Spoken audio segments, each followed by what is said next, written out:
Welcome to the Brewtiful Game. As always, I'm Blake here with Ferris. Hola. And Ron. What's happening? What's happening is we finally got together to do a damn pod. The World Cup and everything in our lives have all happened at the same time. We've been very good at texting each other through all these matches. We've been very bad talking about it. but here we all are together to see what we think about this year's World Cups that's going on in good old USOA and Canada and down in Mexico. The World Cup is chugging right along with already one team as of tonight securing their place in the finals as we record this on, what the heck is today's date? July 14th. Today, this happened in New Jersey and then the final taking place in New Jersey, I should say, on Sunday. So we'll start off by updating you on how the semifinals match went today between Spain and France, and then look ahead at tomorrow's semifinal between Argentina and England. Then just because the World Cup is going on doesn't mean the rest of the world football stops. As we update quickly on some key moves and transfers so far this summer, including a new coach for Man City being confirmed as, oh, wow, who knew? As well as the new British transfer record fee being broken. New British transfer fee record being broken as of July 14th, because I have a feeling that is going to change a few times if last year was any indication. Yeah, maybe. I don't know. This one was a bit of a, I don't want to say a shock, but they just, man, that English premium. They're throwing that. Expensive. Yeah. Then at the halftime whistle, the traveling tartan of the tangible territories and the pyro plunger of the Pirellis playground, Ron shares with us all the news that's fit to drink in this edition of Ron's Beer News. I had nothing. That was complete. I mean, did I have nothing? Stuff try to rhyme, and I enjoyed that one. And finally, it's been a week and change on since our U.S. men's national team departed the tournament. But we're gonna get into and chop up on the good old USA and the bads, the good, the bads, the calls and the ugly calls, the just ugly that was the U.S. in this FIFA World Cup. Gosh, started out strong, ended on a weird note. But first, our beer, which hopefully ends on a pleasant note. Yeah, thank God. Well, we're gonna hope so. In our bid of drinking beers from national teams that were in the World Cup. Oh, exciting! Are you gonna do some more Australian beer? Aussie. No. No, we sure as hell aren't going to do any Australian beer. We're going to do something that might be worse. Oh, I've never had a beer from this country. I have also never had a Haitian beer before. Yeah. This one is called Prestige. And it's got that name. It's going to be good. Uh-huh. Yep. I'll tell you that on the old Beer Advocate, Prestige, which is a European pale lager, this beer is ranked 39,354th in the Beer Advocate ratings. Say that one more time. I need to hear it. Out of what? Well over 100,000. So we're at 39? We're at 39,000. All right, so that's... Where's MGD land on that? Where's that good old Miller Genuine draft? I know. I haven't. 909. We need to find out what the medium, what the one smack in the middle is, Ron, of that list, so we can understand where that gauge goes. The problem with Beer Advocate is when you click on their rankings, it only gives you, the list only goes to 250. It doesn't go all the way to as many beers as are on the website, which is counter. I don't know. I think if you can rank it, it should be on a list. But whatever. Have the entire list for anyway. I digress. So, gentlemen, Prestige European Pale Lager. It is. I'm going to destroy the French, but it's Brasserie Nationale de Haiti in Port-au-Prince. Oh, look at that little bottle! That bottle's great. It's kind of like almost like a red short stripe nose type of red stripe, a little. Yeah. Rod, one more time. What was the ranking? 39,354. Miller Genuine Draft, ladies and gentlemen. 39,746. Asian. So, is it really? Yes. This is slightly better. Yeah. This is better. Okay. That's promising. According to Beer Advocate. Right. Okay. Well, this has a beer advocate score of 67, which falls under the that's poor that's not good. range. Well, So, see, I don't get this because technically MGD That's in the DF range. MGD ranks. No, it is lower. You guys are higher, aren't you? Because MGD is at 56 and awful. So yeah, Yeah. 67 and poor. hey, man, you're above MGD. This might not be so bad. I don't know if I want to pour it into a glass. I might just do it out of the bottle. I'm doing it in the glass so You we are? can All right, I might see. just- You pale. need to see how pale that yellow actually is. I'll see it in Ron's glass, and then I'll just drink the damn thing out of the bottle and make myself feel a little better. Prestige is, quote, a refreshing 5.6 ABV pale lager. Launched in 1976, it holds a dominant 98% of the market share in Haiti. Yeah, I bet it does. While it remains a cultural symbol of national pride, the brand is now majority owned by, you guessed it, Heineken. It features a crisp medium body with notes of citrus, hops, two-row malt, and a slightly bready finish. I wonder if we're going to be able to decipher any of that when we drink it. Having a clue. The lager has won prestigious international awards, including gold medals at the World Beer Cup in 2000 and 2012, probably because the other people that entered it were piss and vomit. I mean, that you got some prestige behind it. Yep. Thank you, Blake. So, What was it What titled do you again? What was it? What is the name? Prestige. Man, man, was it Hugh Jackman that was in that movie? Was that Prestige? Yes. Was that it? Great movie, by the way. And I think they're actually bringing it back to, because that was a Christopher Nolan, right? Yeah. For Nolan movie. I think that was a Christopher Jackman Nolan Bale. joint. Yeah, I think they're bringing it back for like the, oh God, world 20th anniversary in the theaters or something like that. 25 anniversary. It was a while ago. Well, Ron was not on my episode when I first got back from visiting jolly old England. So he is not familiar with this brewery, but I'm going back to Brewboard as I got 4 different beers for him to bring back. And Ron, they are in. I will show you this. I showed it Ferris last time. Super sweet scarf. My Cool. Cambridge United FC scarf. They got promoted from League 2 to League 1, right, Ferris? That we discovered last go around? Yeah.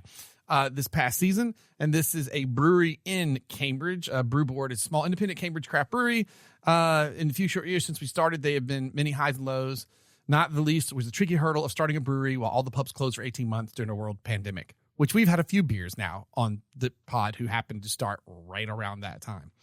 And these guys are still doing it. This is in honor of talking about the U.S. team and also the amount of foreigners that have gone to baseball games visiting for the World Cup. This is a beer from Cambridge in England, but it is the Bambino Pale Ale with their art. They do this cool like art where it looks like a baseball player, but he's got wings and then like this photoshopped like an old camera on his head with their logo like on the baseball jersey. They have really cool art for their cans. The beer I tried last time was fantastic, so I'm excited to do this one again. I also like this one, Ron. They've got a QR code on it, and you scan, and I wish all the beers we tried this. It goes bam, not to their page, to the beers page on their website. Brewboard Brewing, Cambridge. It is the Bambino American Pale Ale, 5.1% ABV. The flagship American Pale Ale provides a heavy-hitting dose of tropical fruit flavors and bitterness from the classic combination of Solero, Trident, and Equinaut hops, accentuated by a sweet malty foundation. They're canned for Galahad. I don't have that beer. I have 2 other beers to go. I really wish I could have gotten that one. It is like this knight with a effed up teddy bear head, and then the Posh Pint might be my favorite beer they have for. Sounds lovely. The Posh Pint. I wish I had that one because the Posh Pint is actually a footballer on it. Awesome. It's a no nonsense premium lager. It's like meant for like hanging out and watching matches. All right, gents, shall we? Yep. No twist off or prestige. You Nope. got to use a bottle opener. Good old fashioned. Oh, The this inside smells. This smells like brewing. I'm gonna guess yours smells like that beer that gets broken at the back of an old country store and is dripping. Oh, yeah, Nally, it does. Cheap old beer. Man, Oh, You I smell it? didn't even put it up to No, my nose. you and smell it. Yeah, I put it in because I'm going to do it out of the bottle. I'm going to. This, I feel like this is going to go through me like Haiti went through the group stage. okay, you guys keep chatting. I definitely spilled. I'm running to grab a paper towels right next to me. Hold on a second. You got to have the towel, man. Rookie. We got here in the studio, just so you know, and we have a lovely courtesy of being a Manchester United premium supporter package, whatever the hell that means. Just pay an extra 10 freaking bucks for crap. But we have a black Manchester United small little towel that we keep here in case of spillage. We are prepared here at the old Brewtiful Game, Ferris Casa. Man, I made this habit of always keeping my paper towel roll near me for the pod, just in case, the errant splash, the overcarbonated bottle. And I went, oh, I didn't bring that. It'll be fine. Crack. Oh, God. Yeah. Always the way it goes. Well, as you weren't hearing us, but we have a Manchester United towel that came in one of the premium supporter gift things that stays here, and just whenever we have spillage, we use the towel, and then I'll throw it in the wash and bingo bango. So you got to get yourself a nice Yeah, I need like a little Arsenal towel. little Arsenal bar towel, or I used to have some Guinness bar towels that were quite nice. Yeah, there you go. I don't know what it is, but the World Cup, I've definitely increased my quotient of Guinness drinking for watch. Like, Why not? Wait till you hear the beer news. oh, excellent. Okay, sorry about that. All Shall good. we Now, drink this thing? can't wait to enjoy. Oh, wait, Ron didn't see this in the last episode. My Oh yeah, ugly Stanley, like the Stanley Cups, but it's a beer glass of the Bruised Banana Arsenal kit. Nice. To quote my daughter in the Arsenal store, that's so ugly, you got to get it. I was like, that is exactly right. I stared at that and the red went, nope, that's what's coming home.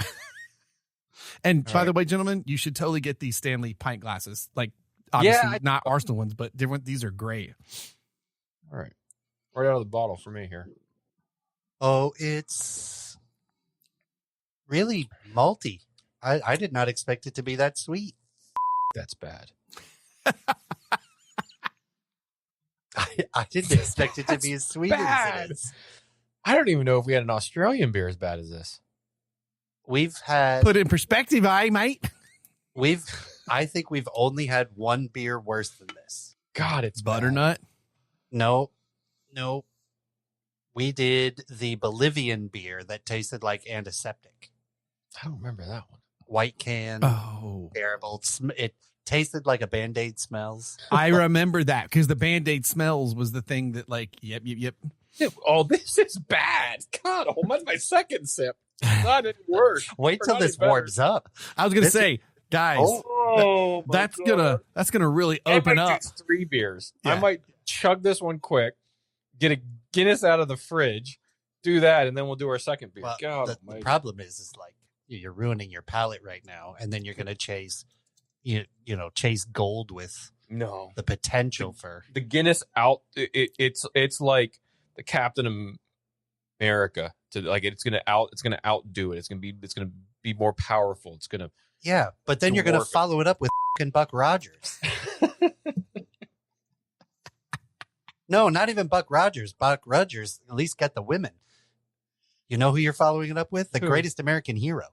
Yeah. Oh my God, that's boy. We've dated ourselves on this podcast. You're welcome. I am going to give a shout This out is so bad. to Hades since you're It's having a so Haiti beer that bad. is not doing well for you. I'm going to give a shout out to their awesome kit. I was at a really cool restaurant this Sunday. And this lady, it's kind of like an open air. It's like food from all over the world kind of thing with a cool central bar. And you can get stuff from Morocco. You get stuff from, and we were getting something from Germany. And I got these Jamaican barbecue fried wings, which honest to God, some of the best. Sounds a little. Oh, so good. But this lady, well, I assume she's Haitian, but she sat down near us and she had their national kit. Their kit is like really classy looking. Like, Yeah. I was like, man, that thing looks just really, really good. Let's see here. I just was curious if there were any funny reviews for your for these. They're unfortunately, I don't see good bad reviews. This is not good. I like this one because it rated 2.27 out of 5. Clear, pale, golden color, decent white head, surprisingly good aroma of malt and fresh hay, disaster in taste. That sums it up great. Because we're all like, oh, I smell it, I taste it, and then that's bad. All right, there's the picture. Oh my God. Yeah. No, unfortunately there's not some I like it when there's some really good reviews in here. There aren't any good ones. Yeah. I mean, look, it rates a little bit higher than the champagne of beers, guys. It can't be all that bad. I would do that any day over this. 5 times a day. Maybe you just aren't having it cold and fresh enough. Oh, I'm drinking right out of the bottle. This is cold and fresh, but it don't taste that. Not that we're sponsored by Stanley, but Ron, in all seriousness, if you find like just the different Stanley pint glasses, they're the bomb for your pool situation. They like keep. This is my sit outside and chill glass now. Keeps it cold without having a stupid top on it. It's just a pint glass. Oh, such a good little cup. An aluminum pint glass. Is it aluminum or is it stainless? Probably adds more magic to it or something. I don't know. I'm just asking. I can't imagine it's stainless. It'd be heavy as hell. They're not. It's not light. I'll put it that way. It's what I don't know what Stanleys are made out of, but all I know is it keeps stuff cold. I was hanging out at the neighbor's pool and they were like, "What's that glass you keep rocking?" I kept my ice cold in there with a mixed drink I was having while I was floating in the pool. It was perfect. It was like a Stanley pint durable glass. 18.8 stainless steel. Yep. Wow. Including that's it's gonna repeat. Including 90% recycled stainless steel in newer models. Did you just burp Prestige back up? I Prestige burped. Ladies and gentlemen, the Prestige. God, I wish I had that on an audio cue somewhere. Oh, jeez. And oh man. Oh, this is already going to become one of my favorite pods. When Ferris has a beer like one of these, it's entertaining. If only there was something like a bad Man United thing he could freak out about while drinking it, and then all the burps. Yeah, come and up. I don't That's have what, that. The life's been good on that front. Hold on. Wait till he gets to his Christian Pulisic discussion. Oh, fair enough. There you go. The beer's so nice that you taste it twice. All right. Shall we move on to the World Cup, gentlemen? Please, let's move this thing along. Oh, by the way, have something else before. I didn't want to rub it in, but this beer is fantastic. This is a great American pale ale. It is crisp. It is not fruity, but citrusy, and a super American pale ale by a British brewery. Yep. Cambridge or a brew board in Cambridge. Flipping good. My problem is I should have bought a couple of 4-packs of their stuff instead of just one variety. All right. The semifinals for the World Cup. It's been a bit since we potted, and this time of recording today, Tuesday, July 14th, there was yet another shock of the tournament. It feels like an upset, even though they were ranked 2 and 3, but a minor one at that. But Spain, the current Euro champions, defeated France via a shutout, despite the deadly attack Mbappe, Elise, and Dembele by the scoreline of 2-0. You want to talk about a tactical defensive masterclass? Spain were those and more. More on that in a second, but Spain got to the semis via a 1-0 win over Portugal in the round of 16 and a 2-1 win over Belgium, while respectively France beat Paraguay 1-0, then defeated the AFCON champs of Morocco 2-1 in the quarters. So we ask, what do we make of this match in both Spain and France over the course of the tournament as a whole? Of the match, if history serves, if you have a semifinal this good, the final's not as good. Yeah, I mean this felt like a final. Yeah, it did. Yeah, it felt like it could have been a final, right? You have 2 powerhouses going up against each other. But this was played in Texas, so like,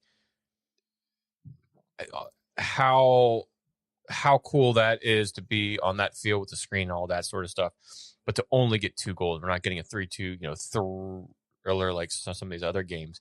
But you look at the reason that I wanted to put some of these score lines in terms of how these teams played is you look at when we talk next about England and Argentina, there's a lot of 3-1s, 2-1s, 3-2s, that sort of thing.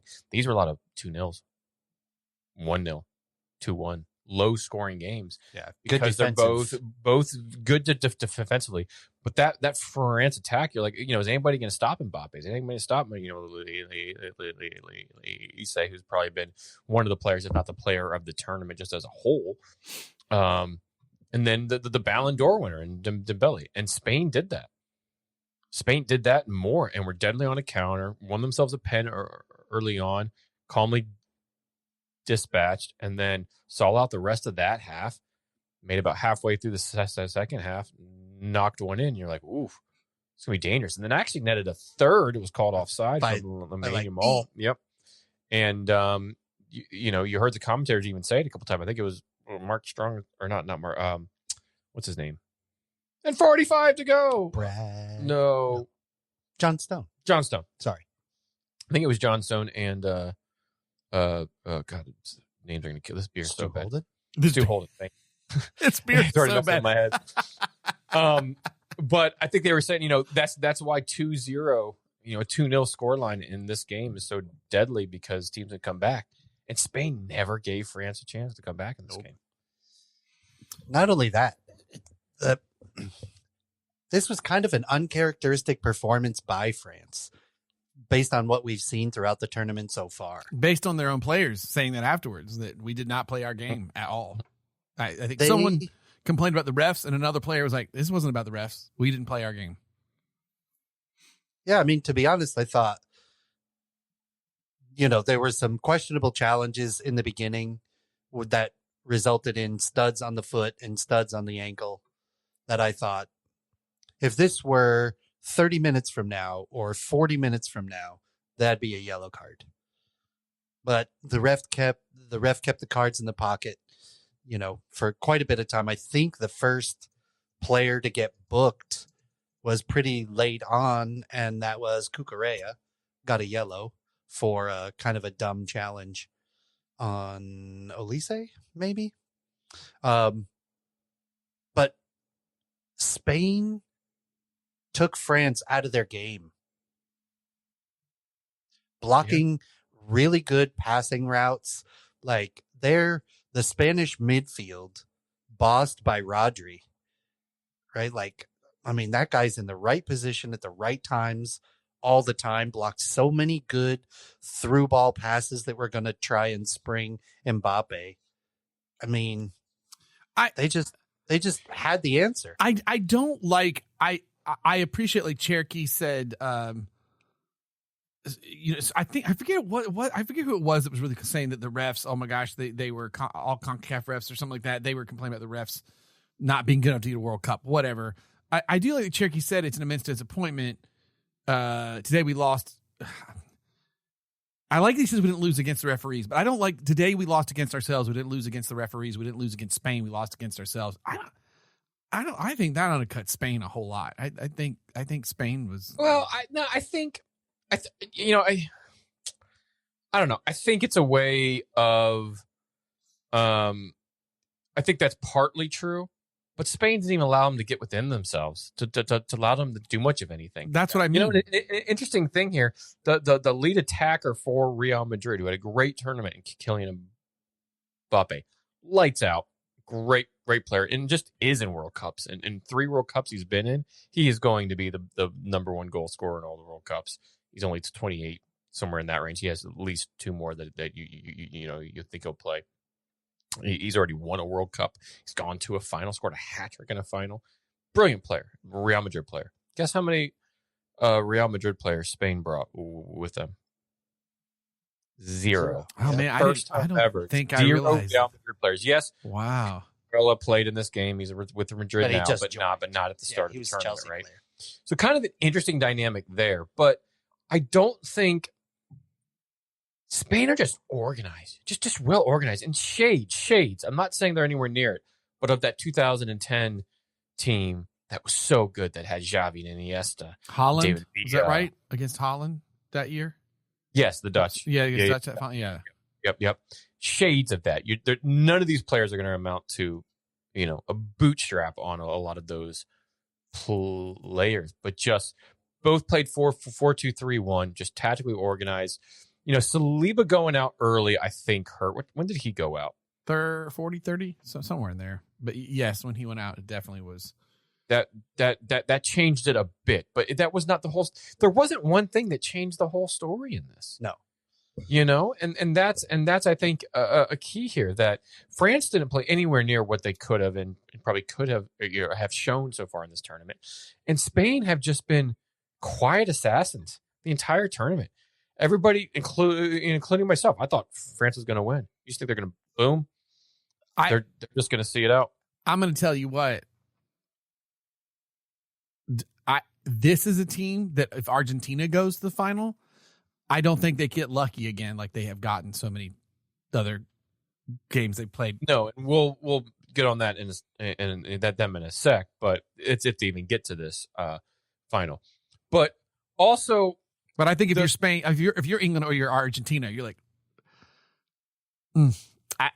like, I don't know. There's something about this Spanish team, the way they just came in with a certain confidence today, did their job against the team that everyone said, whoa, they're unstoppable. Yep. This is inevitable. Professional job. Yep. Yes. And you know what? I think it was in the line there that you read, Blake, but they won the Euros 2 years ago. It's not like this team just come out of nowhere, right, or they've all of a sudden good again. Like they beat the best teams in Europe, a lot, the Frances of the world and the Englands of the world. They beat England in the Euros 2 years ago. Will we see that again at the World Cup? Very possible. And we talked about it, I think on the last pod. Was it me and you, Blake, or was it me and you, Ron? I don't remember, but it was Mikel, I'm going to butcher the name, Oyarzabal, who plays for Real Sociedad that scored the pen. He's just a World Cup goal scorer. He has 6 or 7 in this tournament. He scores in the Euros. He does it for the Spanish national team. I guess he does it for Real Sociedad. But for a Spain team that really hasn't had a star number 9 in years, in terms, or they've had star number 9s over the years. He's not that flashy, well-known star like a Fernando Torres, like a David Villa has been, but he's been just as deadly at all of their tournaments in the past several years. It's been nice to see Mikel Mourinho be like a little super sub too for them. Like, I think before this match, Argentina or England were probably looking at it as, man, I don't really want to. I'd rather not play France in the final. I'd rather play Spain in the final. I don't. And then you watch professional, clinical performances from Spain like this, and you go, well, wait a minute. Yeah, you feel almost kind of dumb. Like you got, what's the word I'm looking for? The prestige of France was, you know what I'm saying? It was almost blinding. He did that because we're drinking Haitian. We're definitely I'm very aware. The name of this pod. It's terrible. I have one more swallow left, and I'm going to the fridge and getting something else. That's what she said. So the name of this pod is definitely going to be something about the prestige.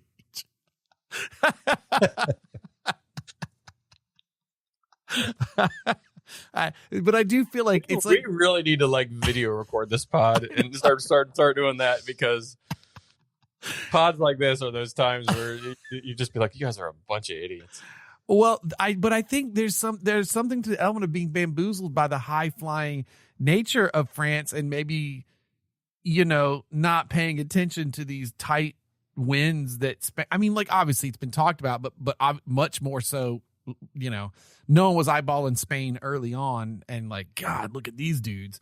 But they ranked third? France was 2, right? Isn't that right? No, again, it's not like that came out of nowhere. It's just no. France just quietly done. France and Messi and Art, all the Spain just quietly there. Like they're that assassin just comes in, you don't even know they were there. You're out, you're on the floor, you're drooling all over the place, and they're gone. I'm with you though. I definitely think you probably teams are like, I hope France loses, and then went, oh no, because with France playing wide open, there's more of a chance to play your game a bit. And The Ferris, did you face. just chug the rest of that? He did to try and get rid of it. I'm doing the other tactic. I don't care that he is in a Man United jersey. That tall, lanky bastard known as Michael Glenn Ferris just stood up and ran away with his head jutted out, like hunched over, like friggin' Holland running away just now. You looked just like Holland, dude, when you ran away. Like, tall, hunched the head over and just took off. Like, right. Yep. Oh, I hit the hole and I went, baby. You like Holland when he's like Your sex tape.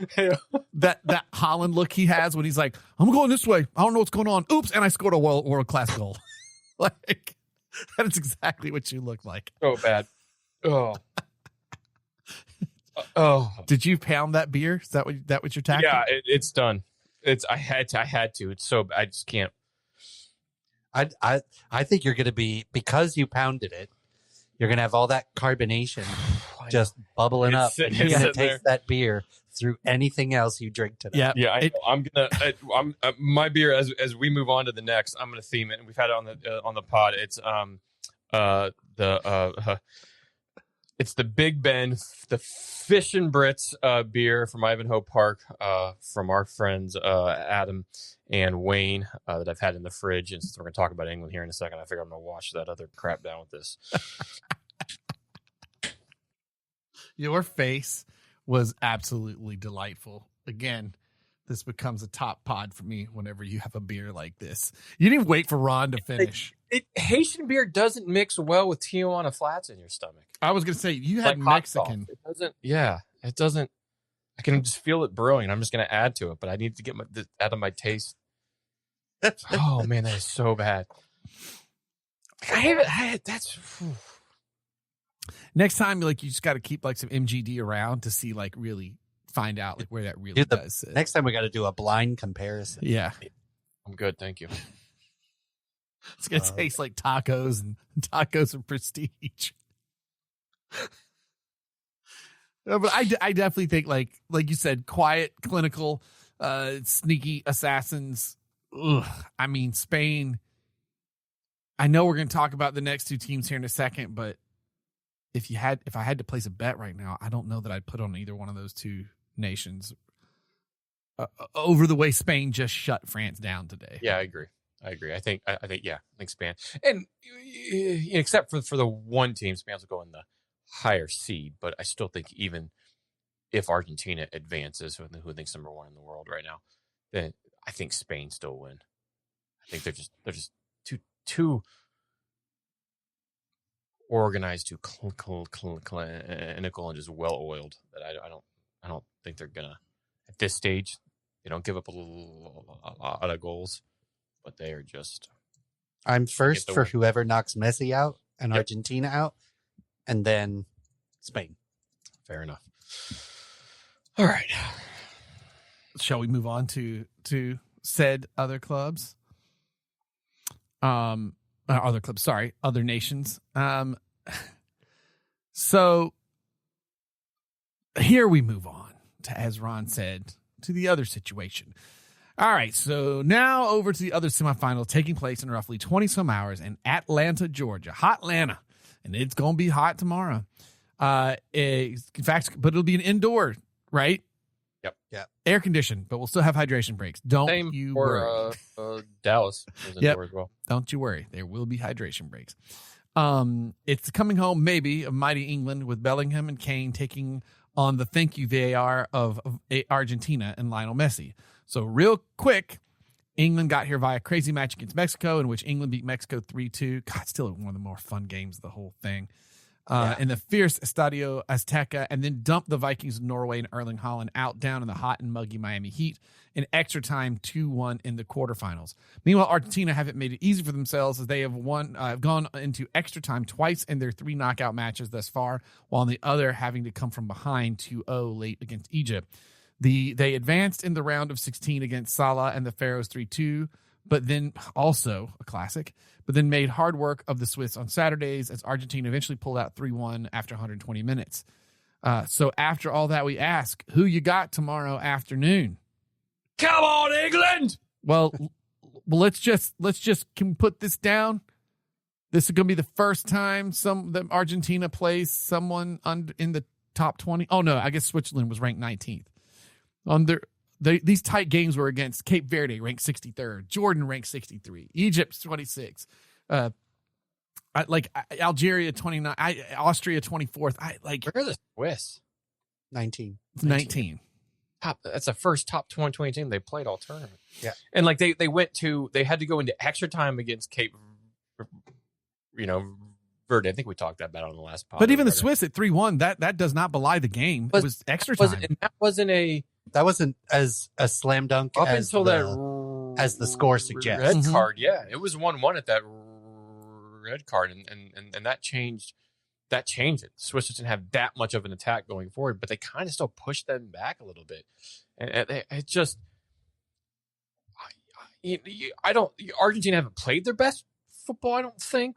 But is their best football going to beat in England? Is it going to beat in Argentina? Some top teams that are in the top 10 of the world ranks up there with them. I'm not so sure. At least not on current form of how they played. It's they've gotten VAR calls on all of those. You can say, are all of them right? Yeah, I think maybe so by like the letter of the law, the one against the Swiss. But that's not VARable in any other league or around the world, only in this tournament. Via this tournament, VAR, okay, now you switch that card from there. Okay, well, now he flopped. Now flopping is, or now, however they frame it as, deceiving, simulation, that's a yellow card. So he's on his first yellow, second yellow. So, like, okay, you can kind of see it, I guess. They've kind of gotten late goals, breaks on all of these to kind of move forward, it seems like. They come up against an England team, while haven't been great, certainly weren't great against Norway, but beat Mexico in Mexico down there. Came back against, was it Panama? And won 2-0 in the first half of the first knockout game they were in. Going down to Estadio Azteca and beating Mexico. And they played a man down for about 35-40% of that game. Loaded up on Viagra even at that match. Yeah, absolutely. I don't know. It just feels like England's going to get back to a final for me, and I think we're going to get a repeat of the Euros from 2 years ago. Spain and England. Yeah, I find it hard to think this Argentina team can pull this off against England. I mean, England has also had to come back and play. England is this weird thing of like, I've watched this game for 70 minutes. How are they not 3 up? But they're not. You know what I mean? And then it's like they squeeze out right at the end. Of course, I've seen a ton of Arsenal fans be like, oh my God, it's our season all over again. I'm having to watch my beloved national team do these nervy 1-0 wins, scoring at the death or whatever, and it's making my heart freak out. So, I mean, there is the danger in that, but it feels like England's got the edge over how Argentina has played, though. Yeah, and I don't see England's defense being too scared or too worried about Argentina. I think there's a better midfield in England than there is for Argentina. Yes, there's Enzo and that midfield, but Rice and Elliott, who we'll talk about here in a little bit. It's funny, England. Bellingham, who's been one of the players of the tournament, definitely for England. Yeah, 2 goals in each of his last 2 games. First time in ages since that's happened. Like he's been immense in that number 10 role. He's played some just incredibly good games. Then you have Kane that, like, you watch the last game. Kane's back like he's playing a center back. That's how far back he is to receive the ball and kind of link play up a little bit. And Jude Bellingham alone has doubled the income of Paul McCartney this year alone in the playings of Hey Jude. Yeah. The only time I think that England are susceptible is they have a tendency to switch off. Right? Yes, and agreed. Especially after goals. I think where that's dangerous is you have Messi, who you can say everything you want about him and corruption and FIFA, which stands for Fix It for Argentina, and all that kind of stuff. Messi is very good at finding space, and he's very good absolutely. at finding at being in the right place at the right time when you switch off or when you get caught ball watching. And that defense for England has these moments where they're caught ball watching or they switch off for half and I think that's where excuse me, I think that's where Vargentina can exploit it. Yeah, and I think for England, how England can exploit Argentina is on the wings. Anthony Gordon, Saka, even if a Rashford, who I got the name on the back of my Man United jersey right now, if he comes in and subs, is pushing those lines. They don't have Argentina doesn't have great fullbacks. They're decent, but I don't think they have great fullbacks. They push that. They push those wings, and you have Gordon bombing up, who's had a great tournament, and definitely worth his weight in gold for his move that we'll talk about here during the next part of his move to Barcelona. They're looking like they're getting a steal right now. Saka, who's looking a little bit fitter. I don't think he's 100% yet, but looks a little bit fitter. But how they just push, I think that's where England can exploit it. Get the ball up the field on the wings. But what they got to do is really they push, need to overlap, play that to Argentina. It's going to pin them back in a way. And I think that'll keep the play on the other side because you have good defenders behind them. And, O'Reilly, and then who played in the place of Kwon-Wanish this past game against Norway? It was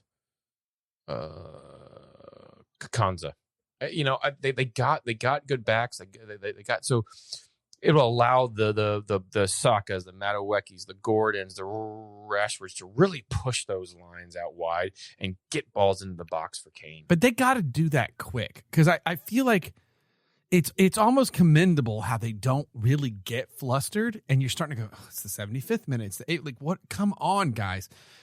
But like they're not scrambling and not playing their game. And they end up pulling out the win, but you just feel like, man, they need to get some of those early in this, and especially if they make it to a final, be the same thing. Like, and that it's their opening of their matches. Just they aren't bad. There's just like a lack of urgency. I mean, they're all very good. It takes them a while to grow into the individual game. A little bit, yeah. And one of the questions I have from that standpoint is, who do you start on the right? Do you start Madueke or do you start Saka? Because Madueke's been pretty good. I mean, different profiles in that player. Sure. And if you're trying to exploit the wide, Madueke is much more 1v1 attacker. Agreed. Off the right. Saka is much more either bring it inside when there is no option or the early cross. Yeah, I mean, I think I'd start Madueke and save Saka for a substitution. I agree. Like that's what I was thinking. I think you have a Rashford backup for Gordon, who's been good, but those players will both will take players on in 1v1s. If they take players on, there's cutbacks, there's passes, there's putting the ball in the front, there's crosses, there's those sort of things that they can do. And with Kane in there, he's just a threat to anybody. It doesn't matter who they're going to roll out in defense, whether it's for Argentina, it just doesn't matter. But then you have Bellingham, who's just crashed the box with Elliot Anderson and Rice sitting out, beyond the 16 there. It's just. I think they can really exploit a lot there. They can pin Argentina back. But to Blake, to your point, can they score early? Can they get that goal? Or if they're being frustrated 60 in and it's still 0-0, it's anybody's game. They get countered on once. Or this is one that if it's 0-0 and it crosses the 65-minute threshold, I start to say this is Argentina. I say it favors Argentina at that point. Yeah, I think so too. England they don't need to like up in their game. It's sort of it's like an odd. I just feel like they gotta, like Ron said, it weirdly they have never clicked, much like the way we're talking about, like Spain has just been good, right? Straight through. It's like every game is that game that they're trying to come together again. And then, there we go, So they certainly have a tremendous amount of talent. They have the best shot at ever bringing this thing back home for England. But Argentina are just tricky. Plus, they got to play with CONCACAF, the CONCACAF-ness of Argentina. CONMEBOL, right? Or CONMEBOL, sorry. Yeah, not CONCACAF. Yeah, I don't. I mean, listen, England's test of going down and beating Mexico at Stadio Azteca, that is as CONCACAF-y as it gets. That's a heck of a match, and that was a lot of fun. We shall see. I think regardless, England's had a very good team for years. It was nice to see them here a few weeks back play here, and I do hope now that the U.S. is out, they are the team that I'm I think it's hard for England fans, right? Because it feels like this is the best shot in a while with the combination that they have. That at the Euros a few years ago, the Euros before that, the World Cup before that, they got to a semifinal. So they've had good teams. It's been a really good past 6 years. I was going to say 6 years. 3 cycles? Yeah. So the World Cup before that was 4 years ago. Or no, actually, that was less than that. No, it was 4 years ago because it was played in 2022. And then the Euros was in 2020. So, yeah, the past 6 years, they've had, good teams. Good teams that have gone far, gone later than a lot of the other teams that England have gone. So it certainly feels that way. But, yeah. As they say over there, it's the hope that kills you. Yes, absolutely. Did you guys see the thing about the referee admitting that he didn't give Messi a yellow when he should have prior to a final? No. Chris Chase, a couple days ago, former referee admitted he didn't book Lionel Messi in a semifinal match because he would miss the final, and he did it in exchange for his shirt, Carlos Chandia. I told him, this is a yellow card, but it will cost you your jersey. There were 2.5 minutes left. Showing him a yellow card would have taken away his chance of playing in the final. Where'd you find that at? That's when I pulled it up. It was like corruption. I mean, nothing new for FIFA, but that's why I say fix it for Argentina. Yeah, it's a former referee. Withheld a yellow card. It's been a while. The 07 Copa America, right? So it's been a bit. But it just was funny. Like not for this tournament. Yeah, he's retired. Gotcha. He's a ref that's retired. The fact he's like, oh yeah, I just told him like, this is a yellow. Give me your jersey, and I'm like, that's disgusting. It is, but also you're like, that sounds right, doesn't it? It sounds accurate. Nothing about that sounds incorrect to what we know. It's funny. People here are like, oh, hope Messi was like, no. And they're like, what? I'm like, man, you guys are new to football. That's why you feel the way you feel right now. Yeah, right. Yep. That is why you feel the way you feel. So besides, I was the original season ticket holder to MLS Orlando City. He can jump off a pier, man. Like, no. No, thank you. I don't wish him harm. No, I just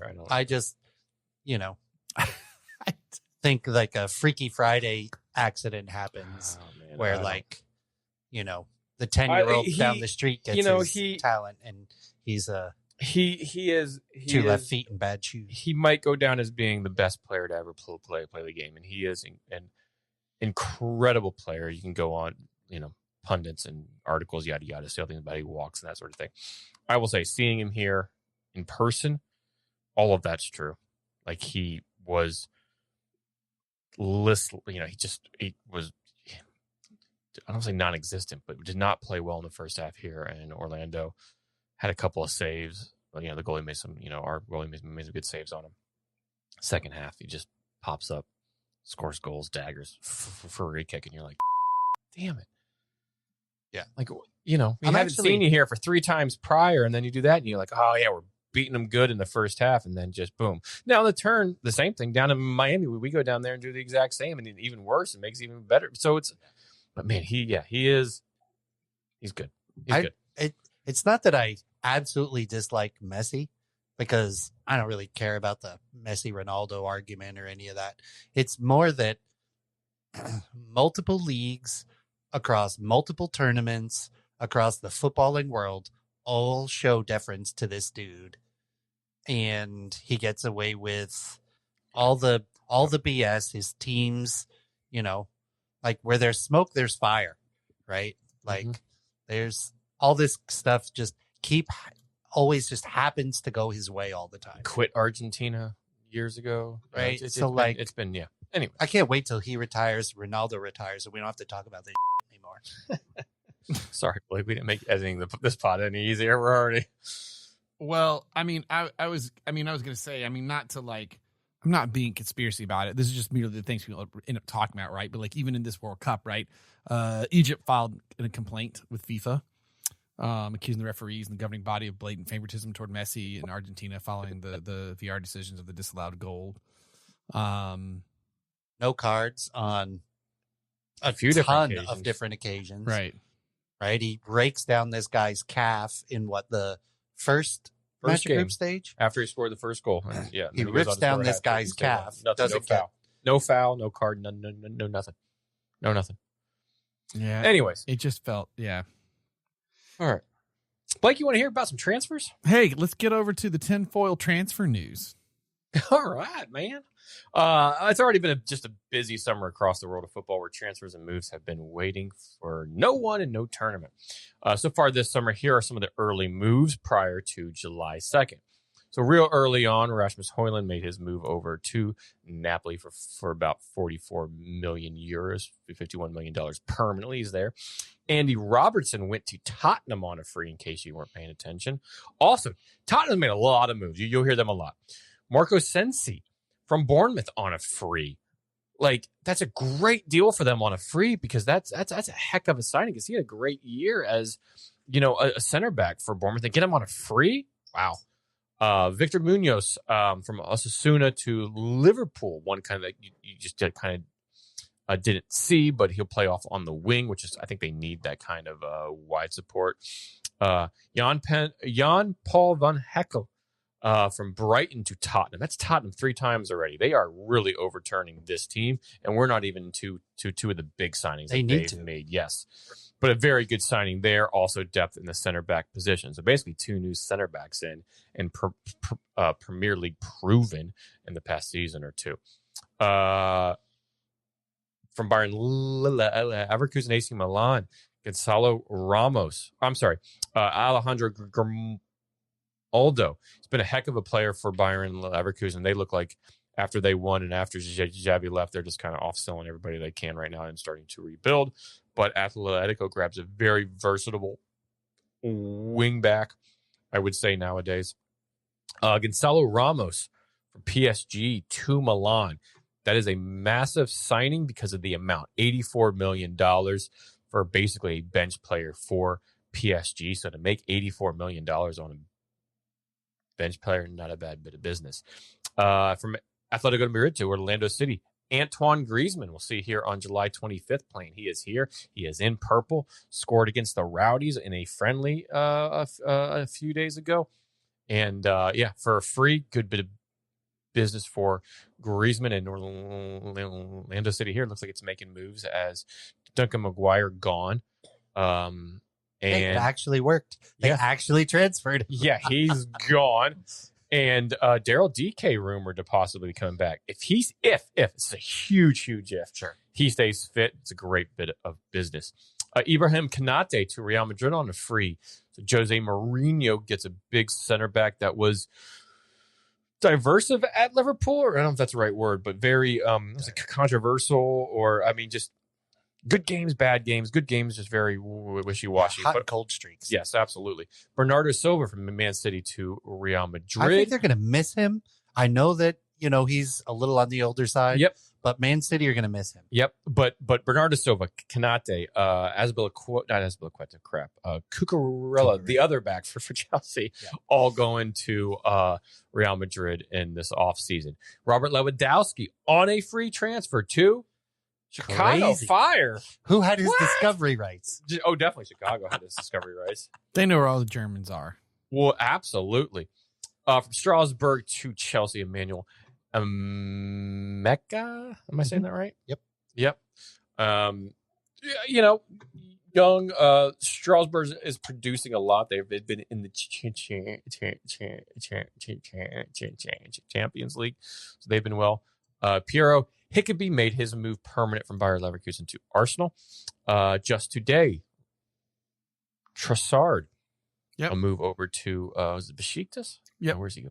Somewhere over in Turkey. Yeah, Besiktas. Yeah, Besiktas. Yeah. Yep.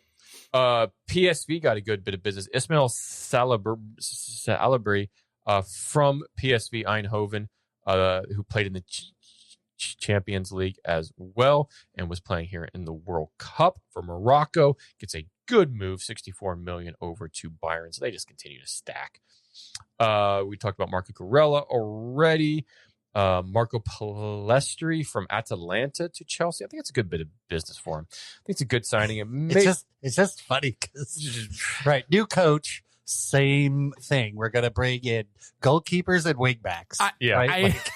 Yes. The first signing of Xabi Alonso, and we bring in a friggin' wingback. Yeah. Yeah. I think it's a good bit of business. We'll see. But like, how many more damn wingbacks do we need? Yeah, I know. Just a couple more, man. We talked about it earlier, but Newcastle, FC Barcelona decided to go with Anthony Gordon from Newcastle for $80 million. Good for him. Yeah, and they decided not to go with Rashford. In fairness, I understand why. Let me say this. I love me some Rashford. On that back of my name, I'm glad he's back at Man United. Don't think he's going to go anywhere. But he's also on $325K a week. Yeah. Where Gordon, you can pay a quarter of that. You can pay $125 a week. You're going to pay upfront early, or at least on installments of payments on the transfer fee as it goes. But you're not going to be paying him per week anywhere near as much as Rashford's being. It's really smart transfer in the wage bill. Agreed. Really which smart. is what they need. And he's looked every bit worth of that so far in the World Cup. All right, Tottenham again. Mateus Fernandes, a United target, actually, and a lot of other clubs target, as West Ham are going down, or are down. Mateus Fernandes, 112 million or 85 million pounds to Tottenham. ESPN rates this as a C+ for them. I don't know if he's a good player. He's young. I think there's years to come. You're paying a lot. You're paying a premium off of basically 1 year's service at West Ham for a team that's going down. That's a fire sale anyways, and yet you still pay 112 million. Yeah, that's what felt so strange to me. Right? That price tag for a team that was going down. I don't know, man. It's just weird. You're in 17th. You almost got relegated. And a guy who did get relegated, you're paying over 100 million. Yeah, but if I'm not mistaken, you're paying for a 21-year-old that I want to say re-upped his deal at West Ham when he at some point, or he just got there, or was this year. So anyway, they paid a premium. God, every Bayern, we're going over to Germany. Bayern just gets everybody. Any good player that plays in the Bundesliga for a team, they just go. So Nathaniel Brown, who's on the German team from Eintracht Frankfurt to Bayern for a 64 million, 55 million euro deal. This was a good bit of business, I thought, for Jose early on that was announced in July. But Inter Milan sell Denzel Dumfries, the Dutch winger, right big back. Scorer, Awesome. So, yeah, he's great. For only 20 million euros. It's awesome. That's not a lot. It's a great bit of deal. Tottenham back up again. Sandro Tonali from Newcastle to Tottenham. Again, the other team that sells is getting an A. The team that buys, Tottenham's getting a C, because they paid £92.5 million or $125 million. Oof. I like Tonali. Again, it was another target. That's a big evaluation. But that's massive. Yeah. And he sat out a year for a gambling thing. Yeah. But that's a lot of money. A lot of money. A lot of money for 2 minutes. So you have about 200 and about 240. Or no, my math's off. Yeah, no, about 240 and change million worth of a midfield from two players. Just in two players. Yep. Is it a weird vibe coming out of a 17th place team? Because what it smacks of, that kind of move is a team that's like, we are a person or two away from winning the league this year. And I would feel like, would this money not be better spent to get a few players to make a more solid team to build on? No, I don't think they're bad signings. I think for the price you may have overpaid, and I think you're seeing kind of what United did a few years ago, where they're buying a lot of high end players to try to revamp the squad. Will they gel? Will they mesh? Now, new coach De Zerbi, they're clearly backing him. I like De Zerbi. Can he get this? Can he get this amalgamation of Premier League proven players to play together? We'll see this year. I think Tottenham's going to be fun. Or it's going to end up, or it's going to, or it's going to explode, just like United and explode. Right. So it's no one's one playing of two together. things. You have a room full of stars Yep. that no one can play together. I like to think, because these are all Premier League proven players, that it will do just fine, but time will tell. Moving on, Leicester City, who have gone. Remember, they've got relegated not from the Premier League, but from the Championship last year, gone down. Jeremy Manga, a very young player, but good bit of business here by, of course, Man City for only 13 million, 10 million pounds. One to watch for them. Morten Højlund, I like him. He's a Danish player. I kind of wish United would have signed him, because he was linked to them for a while, because I liked him at Sporting, and when Ruben Amorim was there, he was there. I think he's a tidy player and a good midfielder. He makes his move to Atletico Madrid, which I think he'll fit in perfectly there. I think it's a really good bit of business for them. 40 million euros, $46 million.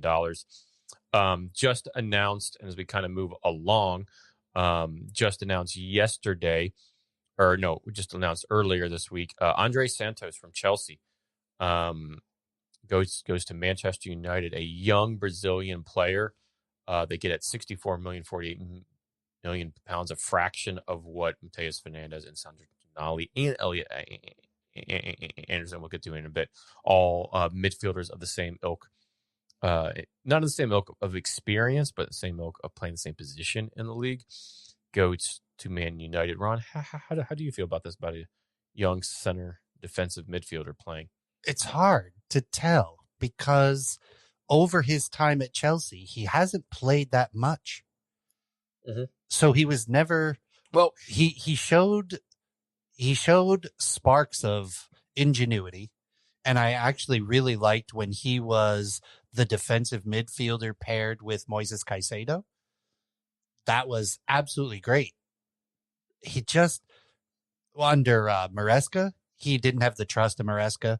So he played here and there when others were injured, or, different. When we were in European football, he'd give somebody else a break, let Santos in. But he just hasn't had consistent minutes to really prove that, one, he's got staying power, and two, that he's consistent. Yeah. So that's kind of the toss-up I find. I'll be watching this because I think he is a good player. It'll just, how's he going to fit into the United scheme, and will he have the consistency that's going to be required? No, true, and I think those are all good points. Don't know a lot about this player, so I like to watch him too closely this year. No Casemiro, he left. I think he made a move to Inter Miami. It's not on here, but it hurts my heart. Hurts my heart for him to go there. But a young Brazilian center defensive midfielder, only 22 years old. You're paying 48 million pounds, 64 million. Not a great deal of money, but it's a lot of promising type money. Somebody like Carrick, who made his name on playing in that number 6 role. I think it's a good bit of business. I feel like. I don't know if it's a good bit of business quite yet. I think time will tell. But I like that we're overhauling this a bit. We'll get to another one here that was announced today. But as we move on, Tottenham actually selling to Brighton. Luka Vucelic, promising young center back, was named the Bundesliga Rookie of the Month a few times last season on loan. Makes a move for 46 million pounds, $61 million from Tottenham to Brighton. So with all of these moves for Tottenham, certainly seems like they're just trying to just clear house and bring new folks in, and this is one of those clearing houses. And then I alluded to it a few different times, but before we get to the better side and the red side of Manchester United, Manchester City on July 3rd, formally made it known that they opened the window open and just broke it open with England midfield national Elliot Anderson, formerly now of Nottingham Forest, the most expensive British player in history. Well, they not only broke the British transfer record of 116 million pounds, that's roughly $158 million. It also broke Man City's transfer. If I'm not mistaken, who was the one that he broke? Do you guys know? I don't know who that would. I mean, I guess this would be someone in fairly recent history. I believe it was an England player as well. It was pretty. It's pretty recent because didn't they break the Chelsea record by? Did Man City break the Chelsea British record? Well, I think the British record, and then also think the record for Man City, but I believe it was Jack Grealish. Yeah, you're on it. Yep. So Elliot Anderson had a great tournament, good year at Forest, helped them to play in Europe in a lot of games. It's just a lot. I know he was a United target as well, but that is an English premium at its finest. That is a lot of money. A lot of money. I thought it was like the comments online. People were like, "This is how you know it's a big club." Man United and Arsenal, and they couldn't even like deal with it. They're like, bro, they all just were like, no, not much money. This is I mean, listen, he's good. He is a promising. He could be the next Declan Rice in a way because he's about the same stature. He's tough in the midfield. When he was here in Orlando, we saw him take some kicks, and he played well. I think he's a good player. I think he's a very good player. A lot of money. I hate about this, and I wish I thought I saved it. Maybe I saved it somewhere, like a video somewhere on my social media. But it was some commentators just like they're like, "This sucks." They're like, because this is just. I mean, I guess this is. You've got clubs that are smaller, that are like, I can't get into financial fair play rules. Oh, we're screwed. We got to do this. And then Man City can just walk in and be like 116 for this kid. And he's like, and it just, I mean, long-term thinking, he doesn't even have to be good. If this breaks the market for prices, Man City's totally got this for the next few years because they're the only ones that can afford to do this crap. Like it's so wild, and I don't know what the Premier League. It's too late. I mean, once it starts to happen and get out, I don't know what they're going to. That's what I don't like about it. Like, even I was very happy for Arsenal to get Rice, but 90-some million. You're just like, oof, man. Hope this really works out. Man, that's a lot of money. That is, you hope that it pans out anywhere near to what that has for. I think I think Rice has been every bit worth that amount of money. Will Elliot Anderson be every bit of that for Man City is yet to be kind of seen. But you know what I mean? It's just it's it's this club. You know, if it's funny, if it were Man United, if it were Chelsea, if Liverpool, look, damn, it's a lot of money. It's just because also they ain't done. I mean, Man City could do this again 2 more times, I guess. I don't know. Like honestly, for what they've done in their midfield with this signing, from what Tottenham's done with Tonali and Fernandez, I like what United's doing so far, and we'll get to the other one here in a second. But anyways, also during this time, they announced their worst kept secret as Enzo Maresca was announced as manager. It's his third spell at the club because he's been there as an assistant coach and that sort of thing. He signs a 3-year deal up until 2029. Shocking. Yeah, right. So the other back-to-back midfielding signing in the number of days from Man United, Yuri Tillemans has joined Manchester United, Premier League proven by far. 90 times for Belgium was captaining them at the World Cup that beat the U.S. That got far in the tournament here and just got knocked out. But he's looking sharp in a nice new kit. He joined, he was with Villa. He was with Leicester before that. He scored the first goal in the Europa League final that won Villa their Europa League, cup against SC Freiburg this year. He also, he's the most defensive. He's broken the most defensive line with 100 passes in the Premier League. as well as making the second most line-breaking passes under pressure. So I like the signing. If I'm not mistaken, it's only for, what did I send in the text to you, me, and Matt earlier, Blake? I don't know. It wasn't that expensive. Yeah. All things. I don't know if it says it on here, but I'm looking for it right somewhere now. in the range of 50 million pounds. 20 something years old, 29, 28. So I think it's a good bit of business for Man United. So you get a young 22-year-old Brazilian center defensive midfield, and then you have more of a number. If he's a number 6, you have more of a number 8 that can play that in there with some depth for us playing the Champions League. You still have Kobe Mainoo, you still have Fernandez, and I'm forgetting Urgate's hurt right now. Mason Mount's in there, so you have a few others. So good bit of inning. Then they also added Carl Darlow, a 30-some-year-old, 35-year-old keeper that was playing at Leeds and starting for them. He signed a few years at 2028 to add depth to the goaltending position for the many more games that United's going to be playing. And lastly, over to the women's side in English football, as this past week, the London Lionesses made news as Michelle King's English side have made 3 marquee signings. First, Good ones. earlier in the summer, former England women's national Euro-winning goalkeeper Mary Earps, former Man United Comes back to England from France, and will be playing for the Lionesses. And then the last week, the multi-time Women's Ballon d'Or winner and Spanish national Alexis Putellas signs with them. Massive, massive signing.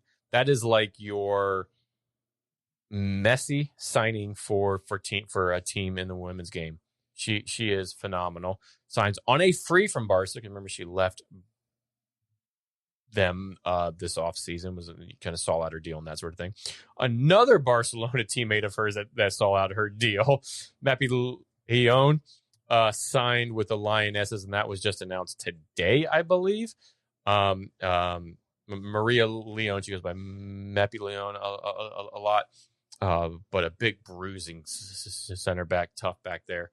Man, Michelle King team's just, it's like, It's going to be. she just has money to spend between the Spirit, between Olympic Lyonnais in France. She's just rolling out the cash for any marquee player they can get. But some big names playing in the WSL next year, and I'm excited because these mean I think Lioness plays 6th in the league, and only the top 2 teams in the WSL make the Champions League. It's very, very tight, and they're clearly pushing for a Champions League spot from number 6 and making these signings. They are here to make a statement. I think they're all smart signings. Yeah, I think so. You're getting 2 on a free, some big name marquee players, both some Spanish teammates. You're bringing Mary Earps back that knows the league. Is still a quality goalkeeper. I don't think she's going to be the best in the league overall, but I think she knows the area. She knows the league as a whole. So yeah, I agree. I think they're smart signings. But yeah, that's been kind of your transfer roundup of the summer so far. I guess we didn't really have a question of what we think about all that, but there's just a couple in there that are a little funky for me. I have a feeling the record stuff we ain't done with yet. We'll come back to that shortly. But in the meantime, let's blow the halftime whistle. Get us over to the tartan tarantula. What did you write earlier about Ron? It's beer news. It was the traveling tartan of the tangible territories. All that means. It was the prestige, ladies and gentlemen. It was the prestige. The prestige. Yep. So we'll jump into our second beer here. From My third, by the way. Well, some of us are overachievers. Some of us drank their beer properly instead of chugging it. Some of us want to get that the hell out of the damn way. So our second beer is the Star of Pilsen. Star of Pilsen is from the Czech Republic. It is a Czech Bohemian Pilsner, 4.7% ABV. This one is got a score of 80 on the old Beer Advocate, making it, quote, in the good category. 20 points higher. Right? So hopefully this is not terrible. I do not suggest that you go to the Star of Pilsen website because it's currently trying to phish my computer. So everything I know about this particular beer comes from the Beer Advocate. So it's in it's an actual 1 pint bottle, 4.7 on the old ABV, as I said, and standard Pilsner. So we'll split this. I'll open it up while you carry on. All right. So, gentlemen, let's talk about beer sales in the United States during the old World Cup. Oh, excellent. That's a good one, Ron. Good topic. Sorry. So, everybody knows that if you're listening to the pod, you know I washed it out. Oh, gotcha. Everyone knows that the old beer industry is a little on hard times around here in the U.S. Craft beer specifically is down sales year over year. More breweries are closing than are opening. It's quite the mess, right? Well, gentlemen, so far in the United States, host cities have seen upwards of 15.4% beer sales in the host nations during the 2026 World Cup. And there's some incredible stats across California and the rest of the host cities, right? So how many beers do you think have been consumed in Philadelphia during the run of the beer cup, the World Cup? How What do you mean, many? like cans or bottles? I'll go for a U.S. pint. How many U.S. pints do you think have been sold in the greater Philadelphia area during the World Cup? I mean, I'm just going to assume Boston's higher, but during the Philly area during the World Cup, I mean, God, I don't even know how to quantify that. 2.3 million. Oh, okay. What? 2.3 million. 2.3 million pints. Yeah. Okay.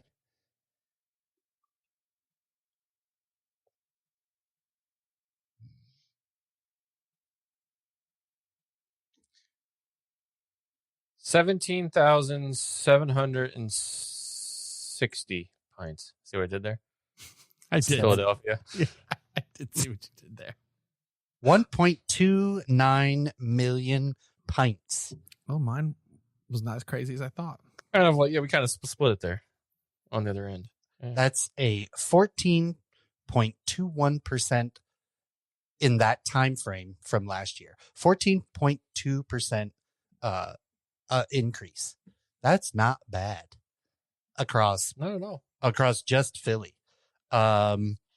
California has so Los Angeles was 17.9 increase.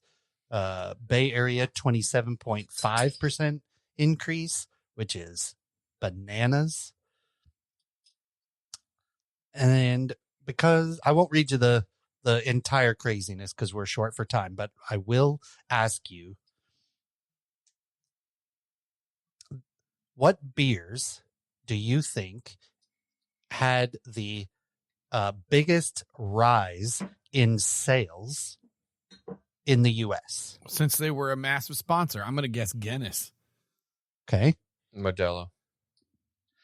Blake hits it. Yes, let's go.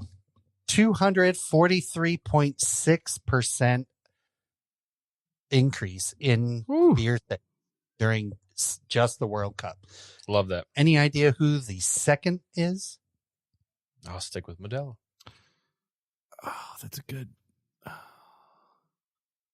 Heineken. Is it something like that? Mm. That'd be my guess. Warsteiner Oktoberfest. Oh, wow. Oh, Cool. kidding. Cool. Yep, up Love that. 233.1%. And rounding out the top three, I don't think you will ever get this, but who do you think is third? I was shocked when this came out. Budweiser. I'll give you a hint. I'll give you a hint. It's one of my favorite beers. Allagash White. Blake? I mean, the other would be, see, Ron likes Carmelite triples, Allagash triples, but that seems like that's probably not correct. What are Ron's favorite beers? It's got to be a drinkable one. What's a go-to for Ron when he's not trying new stuff? Nice crisp sour. A Tuchel? A Hefeweizen? Good one, Ferris. Is that your final answer? Yeah, yeah. Allagash White. Let's go. Tuchel, not Tuchel. Tuchel's the coach. I thought Tucher's the beer. Dude, I knew where you were going. 200.8% increase. Wow. Kidding. No kidding. That's fun. That's huge for them. Is that overall? For the duration of the beer, the World Cup so far. I think Boston sells that a lot on tap in bars there, if I'm not mistaken.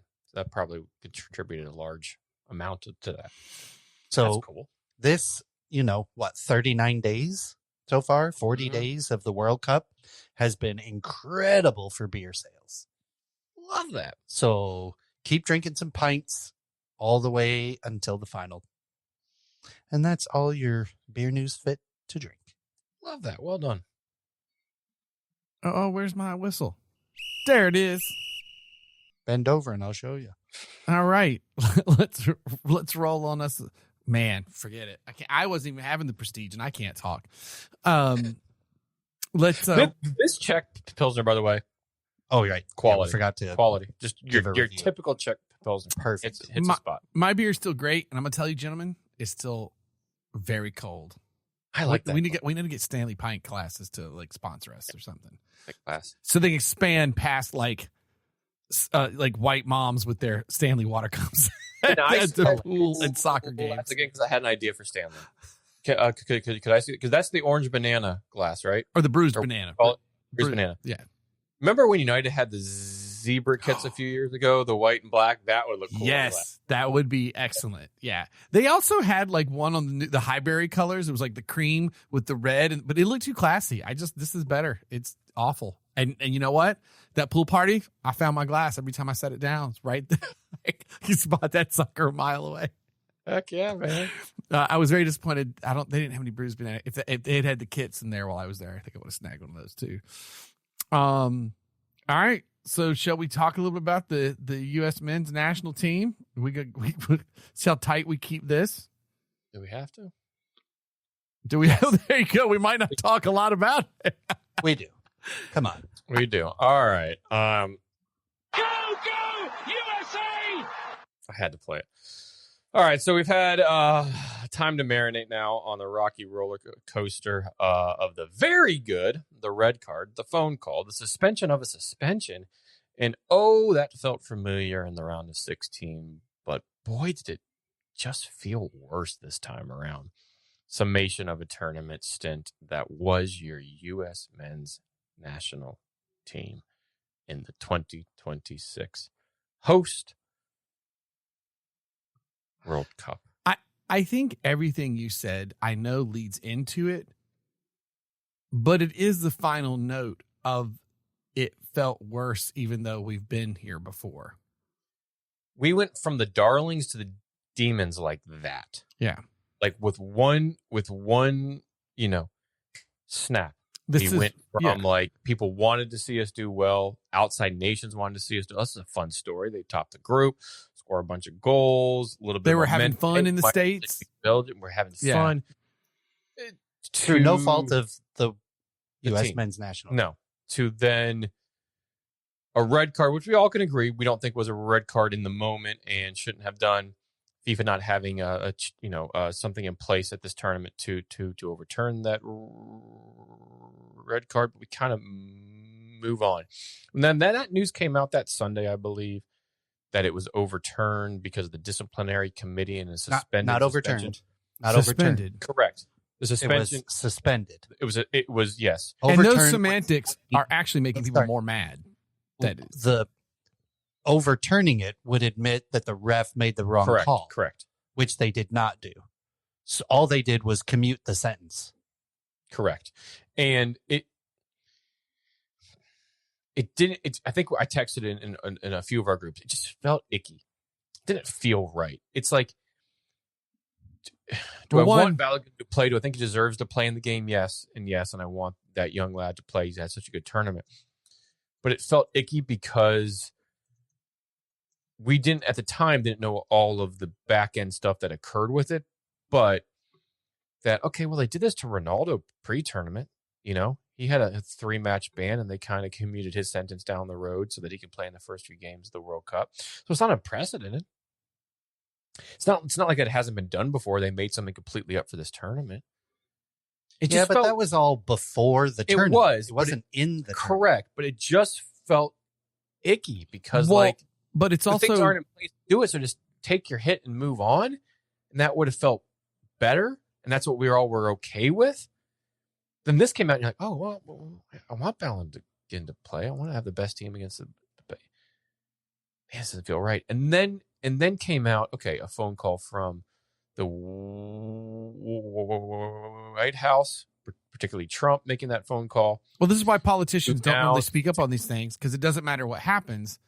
It looks like they're inserted. Even if literally it had nothing to do with the outcome, it doesn't matter. It's been tainted now. Right. But then we had a whole legal backing team that was fighting to get it overturned. Right. That was whether it was unbeknownst by Trump at that point, or this was the legal team that helped provide funds for Pochettino to get in the job and those sort of things. You start reading some of the backstories on that. There were like 2 legal teams doing things separately from each other. Trump makes his phone call to Infantino. Infantino is paying rent in New York. All the FIFA at offices Trump Tower, are paying rent to the Trump family. Right. So there's all this like political grift going on. There's all this potential corruption going on. And it puts us in a spotlight we didn't need to be in.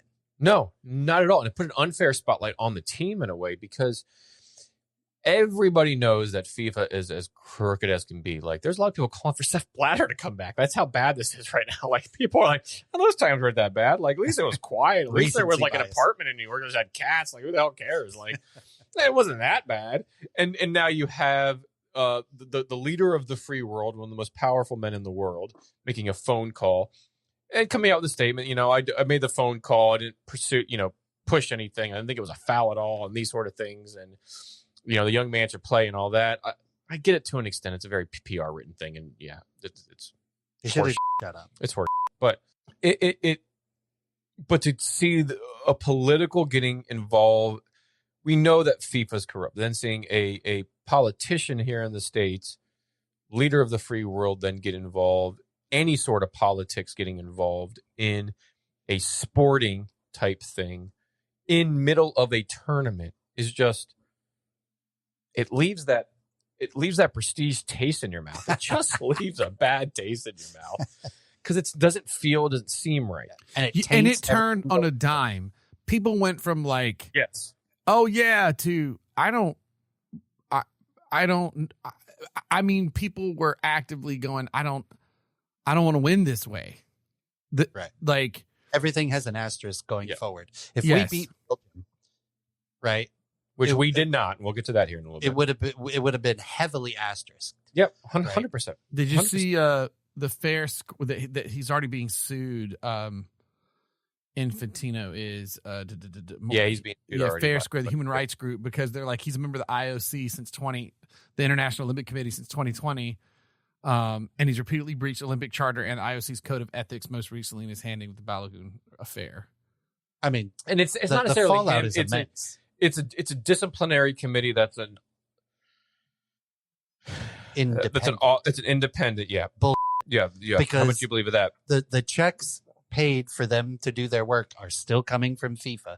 How independent is it? 100%. And it's not like it's, they bring in a separate law firm that has no ties and they're just putting them on. But also they are saying that sort of thing.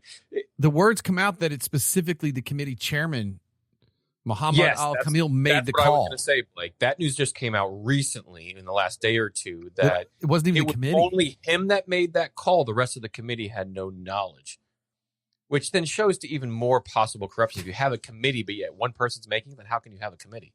Right. Yeah, that's pointless, right? We went from darlings to demons that quick. And what's nuts is not even, but people were very clear though, not about the players, not about the team. I mean, it was the situation. It wasn't like screw the SMNT. It was, I don't like this situation. I don't want them to win in this situation. I don't think when Belgium beat us good for 4-1 in that round, and there's some of their tweets and like you can't overturn this and that sort of thing. That's pretty good. Yeah. I don't think directed towards, I think it was the head coach of Belgium had a good chat with Balogun, and Balogun went up and found him and he said, I appreciate the player coming up and saying something. We had a great chat. Yeah. The players, awesome, had a lot of good things to say. You're seeing, if we're going to shift here for a moment from the field. You saw a roller coaster, highs, a variation of games in the group stages to then petering out in the round of 16 like we have in past tournaments. Shame on us, shame on me, shame on the U.S. soccer fan base for thinking that, this was our time to beat Belgium. We were nowhere class on that field to them. And yes, the U.S. picked their worst time to play the worst game at the worst moment type of thing in that game. They were not good. None of them were good. Belgium showed they were better. Why they are the rank they are in the world. Why we are the rank we are in the world. Yeah. From a number 9 to a number 16 or something like that. It's just a class. The golfing class is massive, right? But you look at it, nothing's going to take away from that first game of beating Paraguay 4. When you saw Paraguay almost beat France. It was 1-0 that France barely got through to them, playing a CONCACAF way. We blew Paraguay off the pitch, and Paraguay caused havoc in CONMEBOL this year to get there. 2 Argentina, 2 Brazil, some very good teams. U.S. blew them away. There's a lot riding on that, and that was a great moment. Winning the group, great moment. Man, that dissipated quick. Yeah. And it's tough because... And it's not like losing the other round of 16s where we lost against Belgium with an amazing Tim Howard run. This was awful. I mean, Pulisic shouldn't have been there. He wasn't there. He's been groomed for this World Cup here in the States. To have it. And his first game, first half was great, and then got injured. And I don't think came out that he had suffered a fracture in that Belgium game, but I think he was still nursing an injury previous. So think what he did not have a great overall tournament, did not have a great last game. It was not good. But you had players like Freeman, hometown kid, had a great tournament, a good showing for himself. Chris Richard, good showing for himself in this. Tim Ream, all things considered, besides that Belgium game, a lot of those worries about being slow and yada, yada, yada were shown in that game. Even some Chris Richards there on the last goal for that Lukaku scored, kind of getting beaten the way that he did. Weston McKennie, I thought, was good this tournament. Malik Tillman, good this tournament. Balogun, obviously good this tournament. Tyler Adams, okay. Give a whole of the tournament, maybe 6 out of 10. Good in some games, not good against Belgium. Was anonymous. I think I texted in the group. He was just, I didn't even realize, he was giving the ball away. He was sloppy. It was bad. It's disappointing. What was so promising and so much hope and so much excitement, and we haven't seen this before. And we actually have a manager this time. And we have people that can score goals and they're playing fun and they can play different kind of games. They can get out of the group. They can do all these things. Man, this is our time to go to the stage and be on the stage in our home nation. And we have we have countries behind us and we have people supporting us to then, boom. Okay, so just a strike of political proudness that just kind of tore us down. It was And prior to the tournament, I wasn't feeling good about the U.S. men's national team. And then the Belgian game happens. Yeah, that was the team I was worried about showing up, because that's kind of what was happening.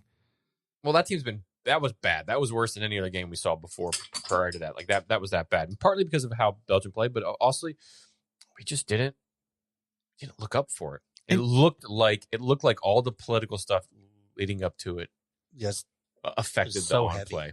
Yeah, just so heavy. Weighed heavy on it. Well, it gave, and not only to weigh heavy on them, Belgium had like a reason to come out swinging. Oh, absolutely. And they destroyed us. That's the thing. It just was it was just like, oh, this is our limit for quite some time. The only way you'll win more games is if Infantino gets his way and we go to a 64-team World Cup next go round, like he's already talking about.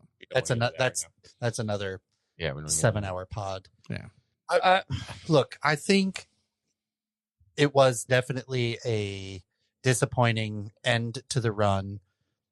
There is an asterisk over the loss, and it's a way to end a tournament, right?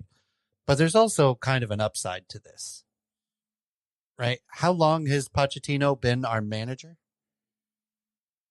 Up until, I don't know, in a few days when he picks up his new job, but yes.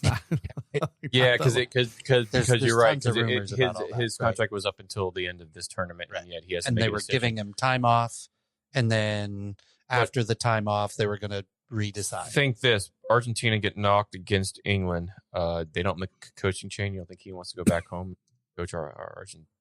Who knows? Who knows? Good. I mean, that's all speculation, right? But there is some silver lining in this. And I think the silver lining is, look at how this fragmented team that had zero identity in the Gold Cup and in, friendlies as close as March, right? Pochettino's done a ton with this group of players. Mm-hmm. If he stays, where else can we go with adding to this group of players and giving Pochettino more time with, the team to form a greater identity? This sucks and it hurts, but one of the things all of these players have just learned is that they can't allow the external bullshit and the external pressure to affect how they play on the game. Right? I'm actually much more optimistic about barring the political BS. I'm much more optimistic than I thought I would be coming out of this, because it shows that Pochettino has the ability to help us moving forward should he decide to stay. I think the thing that really needs to get fixed isn't necessarily our players' mentalities, the coach. I think it is more about U.S. soccer taking a good hard look at itself and making the changes that they say should be happening to get us to be competing on the world-class level. Although I have very little hope for that, because the people that are responsible for changing it are financially incentivized not to change it. And one just left Saudi Arabia for financial good payment and left at the start of the World Cup, and Matt Crocker. So I think it gives us I think we should be looking at this more in a positive light after we lick our wounds from the political grift and all that. Yeah. Right? After that all subsides, this is largely positive. We have a manager who can affect an identity. I can't tell you when the last time we were in a major tournament and had a clear identity. We had a great identity in this tournament. It's been forever since we've had. Regardless of that, though, we still bombed out at the same spot we have in our as further we gotten in this. And I think that, but we didn't bomb out like we did against Blake saying the 16 saves and that sort of thing, and Chris Wondolowski having a chance there at the end, and those sort of. This is a butt whooping, and it showed. Okay, now it almost felt like, oh, you guys tried to cheat, and now you got beat at it. Type of feel to it. and not that by any fault of Poch or the players, or I don't condemn Poch for playing Balogun in that game.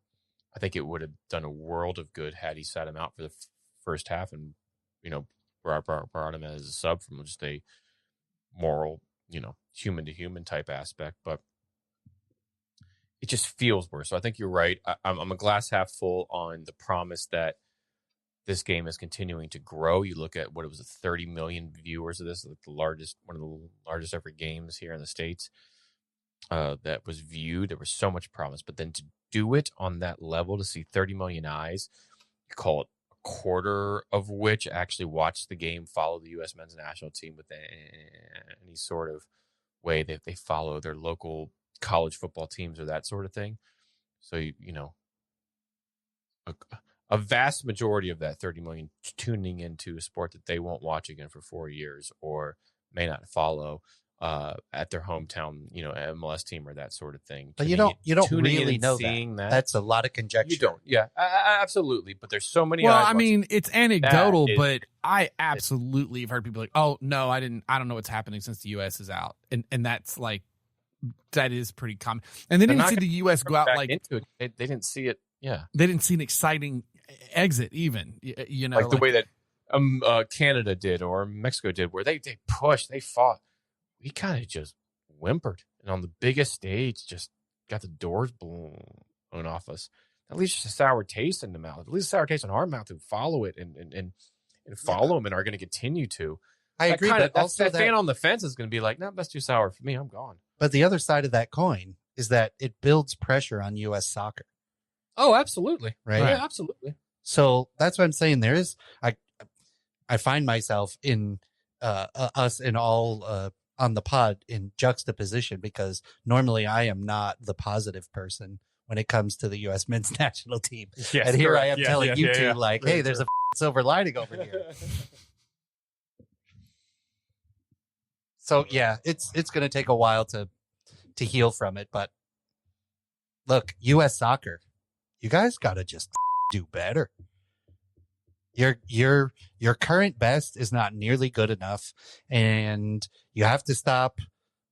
You got to start helping us produce world-class athletes in the sport. Get rid of the pay-to-play monikers and all that.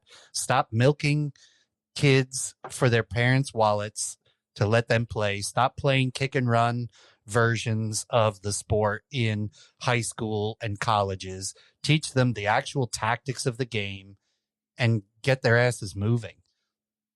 Right? Stop. You say you want to be competitive in the world tournaments, yet you do absolutely nothing to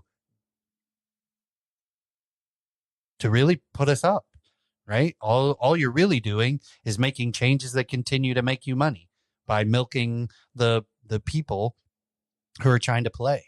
The reason this sport is so amazing is because all you need in life is a ball and 2 goals. And those goals can be 2 milk cans. And they play all the time. And the kids here only play the X amount of times a week they play at the soccer. You know what I mean? It's not like it's just pickup matches happening left and right. You guys just have to do better. What you're doing now isn't good enough, and you need to fundamentally change the way it is conducted in the States. Now, get to it. And I'll kind of end this with something that I don't know if everybody saw or it's certainly made the rounds, but Kevin Frazier, host on Entertainment Tonight, went on the Dan Patrick Show last week when they were in Tahoe. It's one of my favorite shows. Apparently, I'm related to Dan Patrick. We'll get that a different time. But anyways, Kevin Frazier went on, and he kind of not a soccer guy in terms of you're not going to hear his name associated with a lot of the pundits and that sort of thing, but felt like he had to come on. Wasn't a scheduled guest on the show, but has a relationship with them. Came on and kind of laid into Alexi Hollis, but backed it with something that he said, and I kind of want to read this out before we kind of end the pod. But he goes, Kevin Frazier is quoted saying, and I've been listening to some of these takes recently, and the way every 4 years we lose, and then we go through this thing where we say, what's the problem with U.S. soccer? Frazier continued.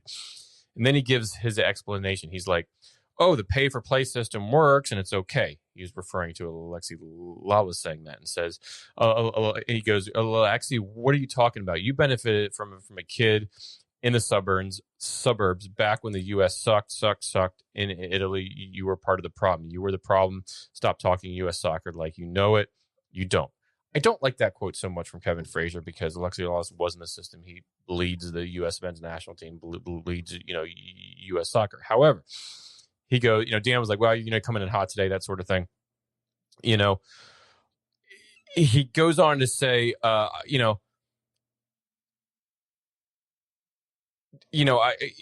he's watched it over and over again. And I used to follow Landon Donovan around when he went to Germany, this sort of thing. So he's followed the game for a while. He goes, here's the problem.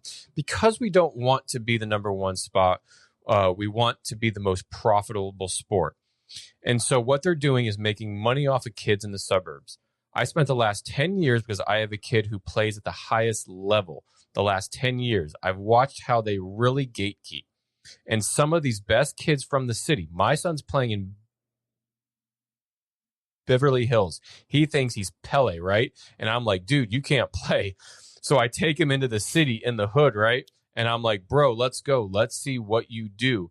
And the guy's like, he can practice with us, but this program, it's free, and we have kids who can play. And I mean, they're dicing my son up, and it took him like 3 or 4 weeks before he even played a game as a 9-year-old. And he goes, I was like, that's the problem.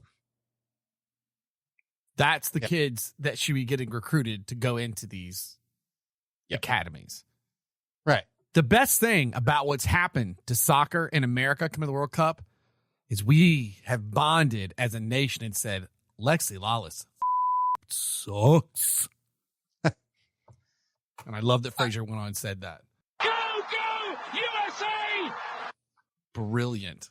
If you ever needed any positive feedback that Alexi Lalas is, just kind of a mouth, all you have to do is go on to Fox Sports social media and watch him try to hold his own against Thierry Henry and Zlatan. I just keep waiting for the news report. I see that it's like Zlatan Ibrahimovic, world soccer star, deported from the United States after breaking the nose of his co-star on Fox News. I think Rebecca Lowe's done a ton of interviews saying, hey, it's a great crew to work for. There's no animosity, that sort of thing. But Blake, can you hit the end of the thingy, Bobby? Oh, wait, what am I hitting? I don't. What do we play at the end of this? The whistle? The whistle. Thank you. Oh, we already came back from halftime. Oh, well, we didn't do the 2-minute drill, but here you go. There we go. We can do a 2-minute drill or the whipper, that sort of thing. But the whipper. Sorry, Fox. You didn't label it. I didn't. I don't. How do we move on from this? And I was like, what sound effect do we play? We whistle at the end. I thought we whistled at the end. That's what I thought. Right. No, after halftime. That's the end of the game, though, too. They do it at the end of the game. They do it at halftime at the end of the game. We don't usually do it at the end. That's you new. do the whip is what usually happens. That's our league. Then you do the whistle after the whip. Come on. Well, you've never done the whistle. That's not. You whip before you whistle. You don't whistle before you whip. I'm gonna go back and then you nay. And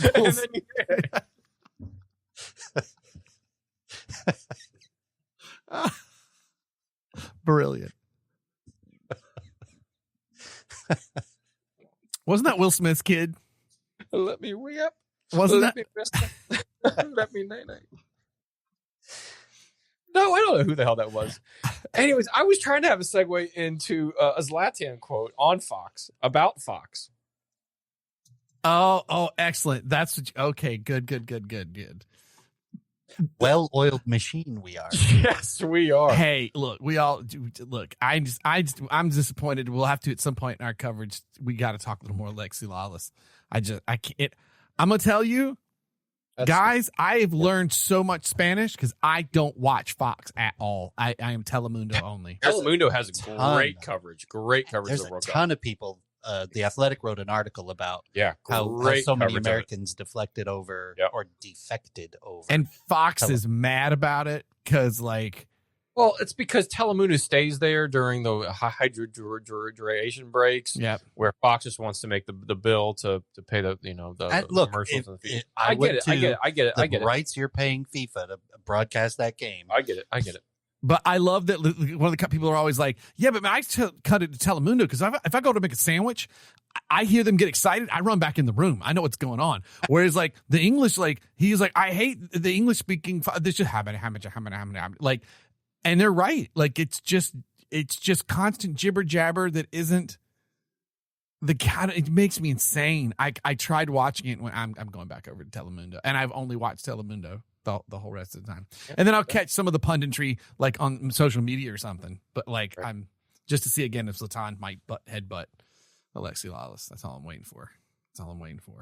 I like that he was where they're having the discussion. They're like, the sun is out. We're all on fire from the back. And since I'm a lion, I can take it. But because you're white, Alexi, you cannot take it. Yes.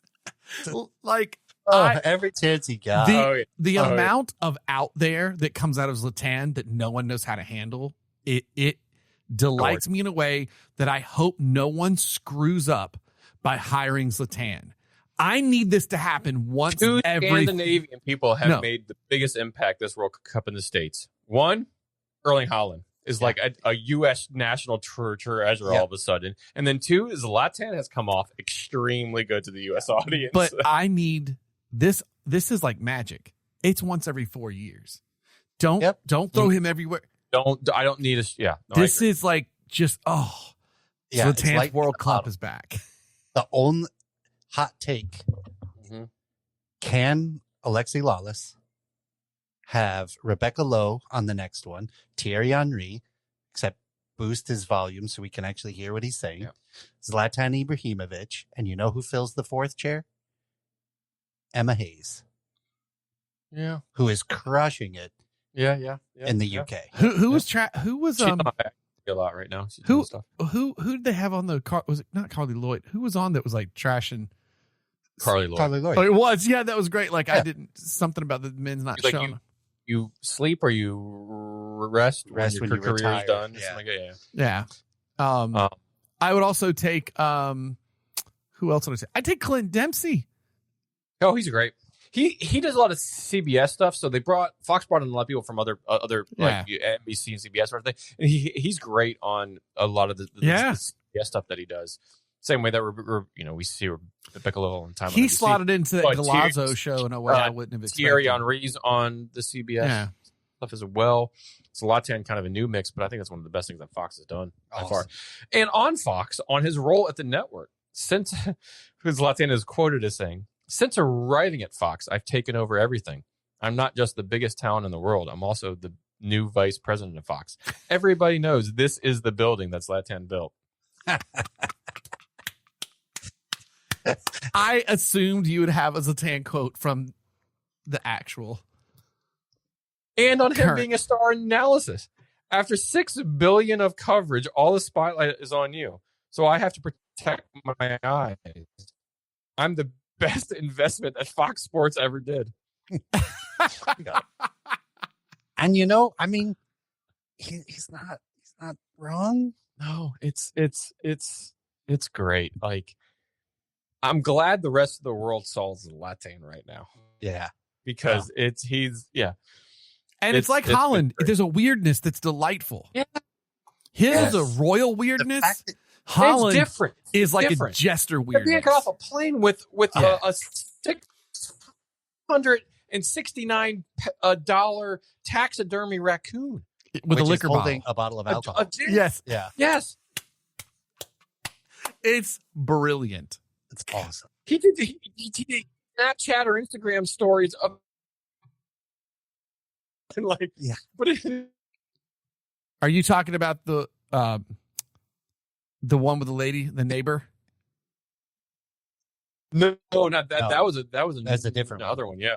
Yeah. The other Snapchat that was hilarious is like him standing next to a photo of Shrek, and he's like hanging out with my Yes. cousin. Like, He's like, this is my buddy. just hilarious. This is my family. I do like the one in the backyard or wherever he was at, and someone's like, Are you all the soccer player? He's like, no. And he puts on that fake southern accent, ain't me or whatever. Like, God. And it's Oh man.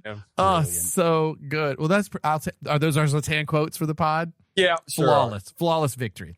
Our beer mentioned the pod from oh, I just bored view. Nope, that's not the word. That's not what I'm looking for. What's the name of the brewery? Dang it. Hold on. Let me grab the can. Brew Board. I had it backwards. A Brew Board Cambridge. I had their Bambino American Pale Ale, which is quite good.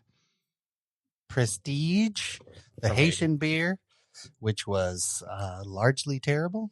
And then we also had a Czech Pilsner, Quite good. which was quite good. The Star of Pilsen Very good. from Staro Pilsen Brewing. Don't go to their website. They're trying to hack you. But go to our website at thebrutifulgame.com where you can find all our episodes. And you can even go onto your favorite podcatchers and leave us a rating and review. We really appreciate it. Let us know. Tell your family all about us. Did your grandma get into the World Cup and like Erling Haaland? We're going to keep talking about that guy, unfortunately. I mean, actually, here's the one thing I say. Erling Haaland, God, I wanted him to win the World Cup so bad. Just be like, I won the Premier League. I won the World Cup. Maybe I'll go conquer Spain or something and go somewhere else and play for go somewhere else and play for a while. You're killing it over here. And last but not least, this one is for Ron because he loves the coverage of said Telemundo. Ron. Oh no, I'm taking my headphones off. Ron, what did the naughty? No, it's just for you. It's a question. He's got to put it on. It's the question's for him. You got to put your headset on. He cannot hear you. He's just smiling. You have to tell him. I know exactly what this is going to be. He has to answer this question. Those of you in Power, you can hear him because he's talking in his mic, but he's not wearing his headphones. Therefore, he can't see Blake on the call. He cannot hear. You got to tell him we can't end the pod if he doesn't answer the question. He has to answer the question. He's got to answer the pod. He's got to answer the question. Ron is he's doing the child thing. He's putting his fingers in his ear right now. Both ear, like. Give that man a sour beer. Just ask the question, and then I'll say, Ron, is it a yes or a no? We'll go from there. Well, it's not so much that. It's what did the naughty Telemundo commentator get for Christmas? I don't know, Blake.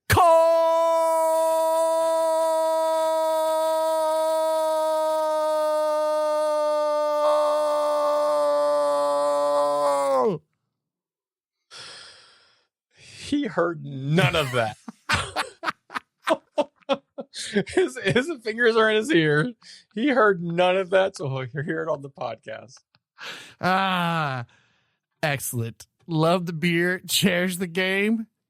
The Brewtiful Game. There's only one left.